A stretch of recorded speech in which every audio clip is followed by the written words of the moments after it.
Eu estou recebendo no programa o cirurgião de fígado e transplante, Dr. Tércio Genzini, para falar sobre hepatite aqui no nosso programa hoje. Tem que ser um programa bem sério, né, de governo para conseguir eliminar. Será que dá, doutor? Tem que haver um planejamento muito Sim, bem feito. muito Bem feito, porque o maior problema está no diagnóstico da hepatite. Existem campanhas em que se faz testes para hepatite B e C, principalmente. E esses programas são uma forma de identificação dessas pessoas. Mas esses programas devem ter um início, um meio e um fim, quer dizer, eles devem oferecer o caminho completo, não apenas o diagnóstico. Porque não adianta alguém falar, olha, você tem o vírus, e aí? Aonde essa pessoa vai marcar uma consulta, onde ela vai se tratar? Quanto tempo vai demorar? Quanto tempo vai demorar essa consulta? Isso é alguém transmitir a real gravidade do problema. Então, esses programas de detecção são importantes, mas não resolvem o problema. Deve ter de acompanhamento também. Dia 28 de julho foi o Dia Mundial, né, de alerta aí da hepatite. E nós tivemos esse tipo de campanha aqui, mas então precisa ir além disso. Agora, será que dá para explicar para a gente o que é hepatite? Você falou, e nem sempre contam as manifestações, né? O quanto é importante, não só saber, mas tratar.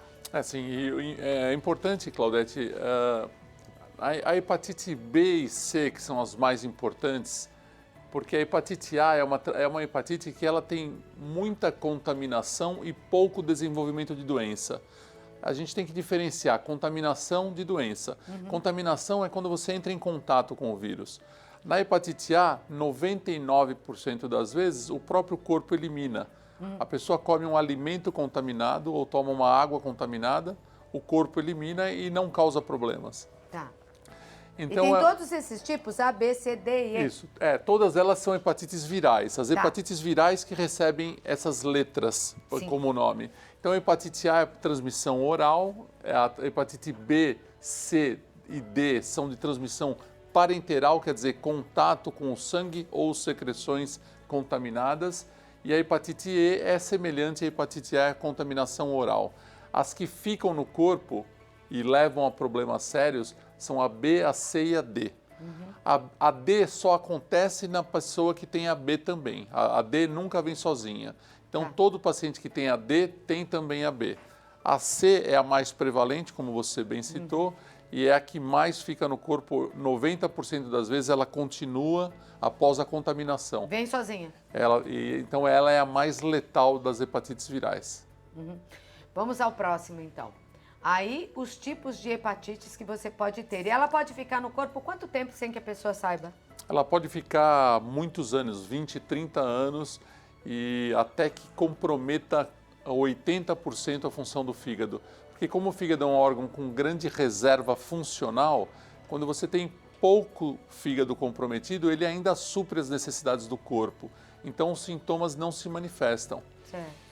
E quando essa função do fígado começa a se deteriorar de uma forma importante, surgem sintomas como a fadiga, o cansaço, a dinamia, falta de disposição, prurido, que é a coceira no corpo, ou a icterícia, que é a esclera ficar amarela, como nós vamos ver a seguir, a colúria, que é a urina mais escura, cor de chá forte ou cor de Coca-Cola, e aí hipocolia ou acolia fecal, que são as fezes mais claras, por falta de eliminação da bilirrubina pela inflamação do fígado. Então, essas são as manifestações clínicas clássicas e mais frequentes na hepatite que traz os sintomas. Mas é importante lembrar que muitas vezes a hepatite está presente e nenhum desses sintomas aparece.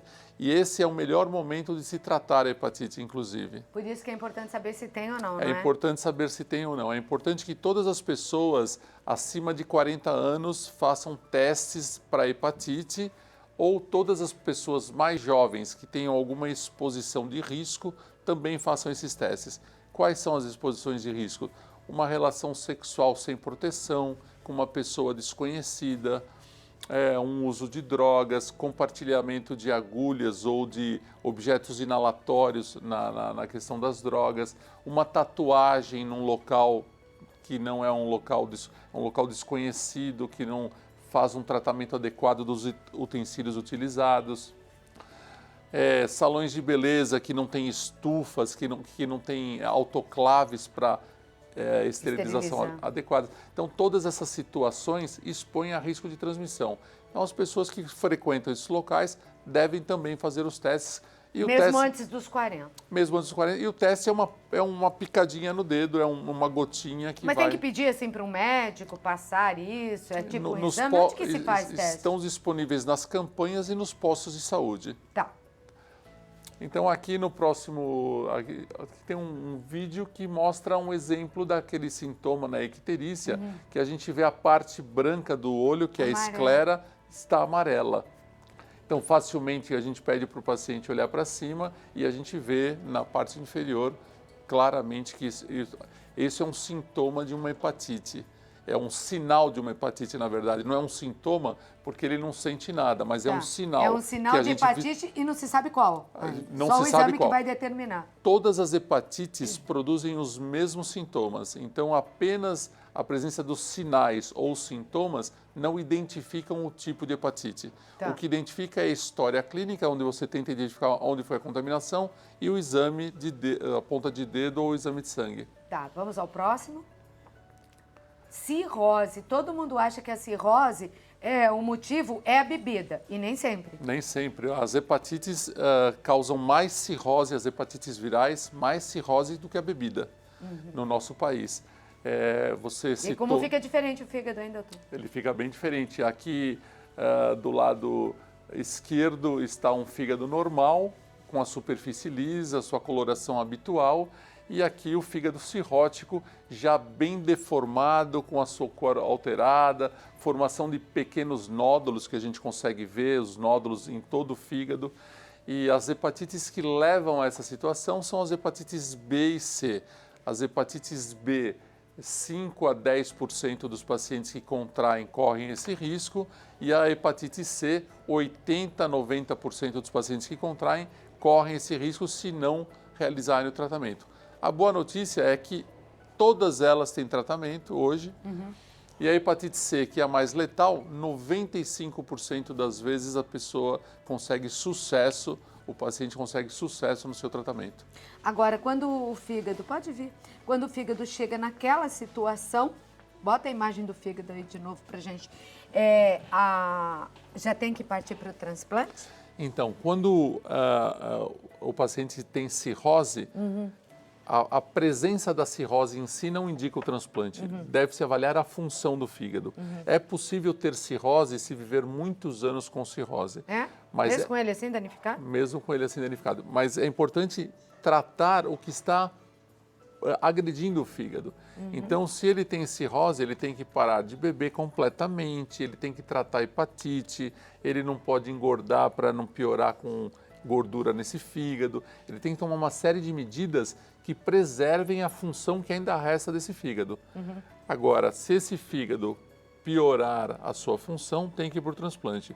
Ou se um desses nódulos que aparece na imagem se transformar num câncer. É um outro risco da cirrose. O paciente que tem cirrose, ele será um paciente a vida inteira. Tá. E mesmo que ele não sinta nada, a cada 6 meses tem que ser avaliado. Ele tem que fazer ultrassom e exames de sangue. Tá certo. Eu vou dar um recado e já volto então para a gente continuar falando, já que você deu a boa notícia. Todas têm tratamento. Todas têm então, vamos falar sobre esses tratamentos daqui a pouquinho. E vamos continuar com o nosso plantão médico, hoje recebendo aqui o Dr. Tércio Genzini. Dr. Tércio, chegou um chazinho aí, não? Chegou, tá uma delícia. Parece que é só água. Mas é que é de hortelã. Ah, é? Tá bom? Tá tão clarinho que eu falei, nossa, achar o quê? Só água aí. Doutor, tá bom? Doutor Tércio, me fala, o tratamento é igual para todas elas? Não, a hepatite A, ela é uma hepatite autolimitada. Então, você apenas dá um suporte clínico. Você observa o paciente e trata os seus sintomas, até que o corpo elimine o vírus. E isso vai acontecer na grande maioria dos pacientes. A hepatite B, você observa durante um certo período, porque o corpo também elimina o vírus em 90 a 95% das vezes. Quando isso não acontece, os exames mostram que o vírus persiste na circulação. Então, existem tratamentos que são comprimidos que eliminam também o vírus com grande eficiência. A hepatite C hoje também dispõe dos mesmos de tratamentos semelhantes ao da hepatite B, com comprimidos durante curtos períodos, 2 a 3 meses, em algumas situações se estende um pouco mais. 90 a 95% dos pacientes também alcançam a cura. A hepatite E, ela é autolimitada e a D se trata junto com a B. Ou seja, todas as hepatites virais têm solução e, portanto, quando elas são identificadas, deve ser procurado o infectologista. Primeiro infectologista. Ou o hepatologista ou o gastroenterologista. São as 3 especialidades que cuidam especificamente desse assunto. Infectologista, Gastroenterologista ou hepatologista. Hepatologista, Exatamente. tem no Brasil todo. Agora é importante, muitas vezes o paciente não tem o vírus, ele tem os anticorpos. Porque a prevalência ela é maior da hepatite C porque ela persiste. Mas muitos pacientes têm anticorpos contra hepatite B e hepatite A. Esses pacientes não devem se assustar, porque eles já eliminaram o vírus. Então é importante que essa diferenciação seja feita. Eu recebo muitos pacientes que vêm encaminhados porque fizeram o teste e veio positivo. E eles vêm muito assustados. Mas quando nós verificamos, o que está positivo é o anticorpo, não é o vírus. Então quer dizer, o organismo já criou defesas Já eliminou. contra e eliminou. Exatamente. Ele teve um contato com o vírus em algum momento. E se ele tiver de novo esse contato? Aí ele está imunizado. Tá. A imunização ativa... É como uma vacina natural. Exatamente. É como quem já teve sarampo e tem uma imunização persistente. Tá. E quem foi vacinado, não. Tem que renovar a sua vacinação. A hepatite funciona de uma forma semelhante. As pessoas... É bom você falar nisso, viu? Porque ontem ainda me perguntaram sobre isso, sobre o sarampo. Tem tanta dúvida, né? Ai, será que eu posso tomar? Agora diz que é até 59, tomo, não tomo? Eu não sei se tive, não tive, porque às vezes os pais já faleceram e a pessoa ficou sem saber, não é? Na minha opinião, e eu acho que é consensual, quem não sabe deve tomar o reforço. Quem não sabe, exatamente. Agora, uma mulher com vírus de hepatite, mesmo que não tenha se manifestado, gestante, passa para o bebê? Essa pergunta é excelente. Os exames de hepatite fazem parte do pré-natal. Então, todos os obstetras pedem esses exames. E algumas hepatites podem ser transmitidas no momento do parto. Então, alguns cuidados devem ser tomados. Então, cuidados de contato com o sangue entre a mãe e a criança, porque a placenta ela exerce uma proteção. Mas quando a criança nasce, quando ela está no canal do parto ou quando está se fazendo uma cesárea, pode haver contato do sangue e transmissão. Então, alguns cuidados devem ser tomados e também a vacinação da criança quando a mãe tiver hepatite B. Assim que ela nasce, ela recebe anticorpos contra a hepatite, para o caso de algum contato ter ocorrido, e recebe também a vacina. E aí essa criança eliminará qualquer vírus que tenha entrado na sua circulação e desenvolverá anticorpos para não contrair mais esse vírus. Porque a hepatite causa muitos problemas, como você falou aqui, né? Exatamente. E pode levar à morte. Estima-se no mundo que 1,5 milhão de pessoas no mundo tenham óbito pela hepatite no mundo. E no Brasil se estima em torno de 5 mil óbitos anuais por motivos de hepatite. Bastante também. Doutor, mais alguma indicação para o nosso público? Eu acho que a indicação é que as pessoas estejam atentas. E saibam, procurem um posto de saúde, né, para saber, para fazer o exame, uma picadinha no dedo. Porque essa entra na categoria de doenças evitáveis. Tá. Então, o que a gente puder evitar é sempre bom. Então, como essas doenças são evitáveis, a gente não não precisa enfrentá-las. Tá. Como? Tomando precauções. Aí depende só da gente, né? Em relação à hepatite A e E, qual que é a precaução? Lavar bem os alimentos e ter higiene na hora da alimentação. Lavar bem as mãos, lavar os alimentos, não comer em locais onde existe suspeita que os alimentos não sejam bem lavados. Certo. E a hepatite B, C e D, cuidados na relação interpessoal. Não utilizar drogas, não compartilhar objetos, não compartilhar nada cortante. Cuidado, ter o seu estojinho de manicure. Ter o seu estojinho de manicure. Ótimo. Relação sexual com pessoas conhecidas. Essa é a melhor forma. E se não for, usar proteção. Tá certo.